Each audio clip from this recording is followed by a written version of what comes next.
Guys, എന്തൊക്കെയാണ് ഈ കൊച്ചു കേരളത്തിൽ നടക്കുന്നത്? എന്തൊക്കെ കാര്യങ്ങളാണ് ഈ സംഭവിക്കുന്നത്? ഓവറാക്കിയത്. ഞാൻ ഈ ശംഖുമുഖം കണ്ടിട്ട് കുറച്ച് എക്സൈറ്റഡ് ആയി കേട്ടോ. ഒരുപാട് നാൾക്ക് ശേഷമാണ് ഇവിടുത്തെ ഒരു നൈറ്റ് ലൈഫ് കാണാനായിട്ട്. അല്ല, ഒരുപാട് നാൾക്ക് ശേഷം എന്നല്ല, ഞാൻ ആദ്യമായിട്ടാണ് ശംഖുമുഖത്തെ നൈറ്റ് ലൈഫ് കാണാൻ വരുന്നത്. ഞാൻ ഈ വർഷം എനിക്ക് തോന്നുന്നു രസ്ന മനുജ എല്ലാവരുമായിട്ട് നമ്മളൊരു മാരത്തോണിന് വന്നത്. പകലാണ് വന്ന് ഓടി 10 കിലോമീറ്റർ കംപ്ലീറ്റ് ചെയ്ത് പോയി.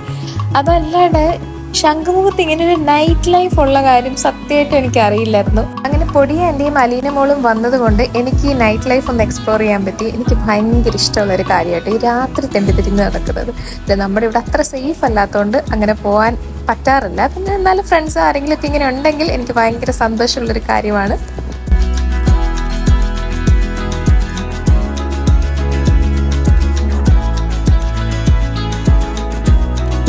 പണ്ട് കോളേജിൽ പഠിക്കുന്ന സമയത്ത് ഞങ്ങളൊരു ട്രയൽ ഗ്രൂപ്പ് ഉണ്ടായിരുന്നു, ഞാൻ, രശ്മി, നയന. അപ്പം ഞങ്ങൾ മൂന്നുപേരും ഇതുപോലാണ്. രാത്രിയല്ല, പകല് ട്രിവാൻഡ്രം സിറ്റി ഫുൾ ഇങ്ങനെ അലഞ്ഞു തിരിയാറുണ്ട്. ഞാൻ ഹോസ്റ്റലിലായിരുന്നു ആ സമയത്ത്. അപ്പം ഞാൻ വീക്കെൻഡ് ആകുമ്പോഴത്തേനും ഒന്നുകിൽ നയന അല്ലെങ്കിൽ രശ്മിയുടെ വീട്ടിലായിരിക്കും പോയി നിൽക്കുന്നത്. എന്നിട്ട് അവിടുന്ന് നമ്മൾ മൂന്നുപേരും കൂടെ എങ്ങോട്ടെങ്കിലുമൊക്കെ, ഇന്ന സ്പോട്ടൊന്നുമില്ല, എവിടെയെങ്കിലുമൊക്കെ കറങ്ങി തിരിഞ്ഞ് വിശക്കുമ്പോൾ ഒരു പപ്സ്, ചായ, അങ്ങനത്തെ കൊച്ച് സ്നാക്സ് ഒക്കെ കഴിച്ച് ഇങ്ങനെ ചുറ്റി തിരിയായിരുന്നു. അത് ഭയങ്കര, അതൊക്കെ ഇപ്പോൾ ഓർക്കുമ്പോൾ എനിക്ക് ഭയങ്കര നല്ല മെമ്മറീസ് ആണ് കേട്ടോ. സത്യം, അതൊക്കെ ശരിക്കും മിസ് ചെയ്യുന്നുണ്ട് ഇപ്പം.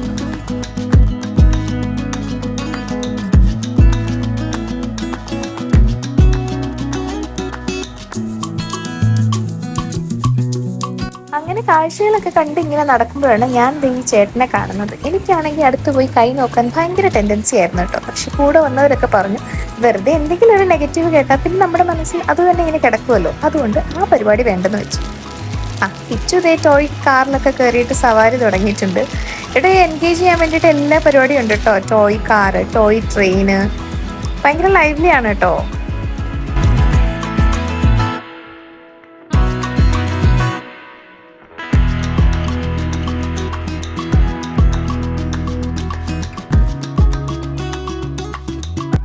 പല വെറൈറ്റി ഫുഡ് കണ്ടെങ്കിലും ഉച്ചയ്ക്കത്തെ ലഞ്ച് കുറച്ച് ഹെവി ആയി പോയതുകൊണ്ട് തൽക്കാലം കപ്പലണ്ടി മാത്രം മതിയെന്ന് കരുതി എല്ലാവരും വരിയായിട്ട് ക്ഷമയോടെ കാത്തു നിൽക്കുക കേട്ടോ.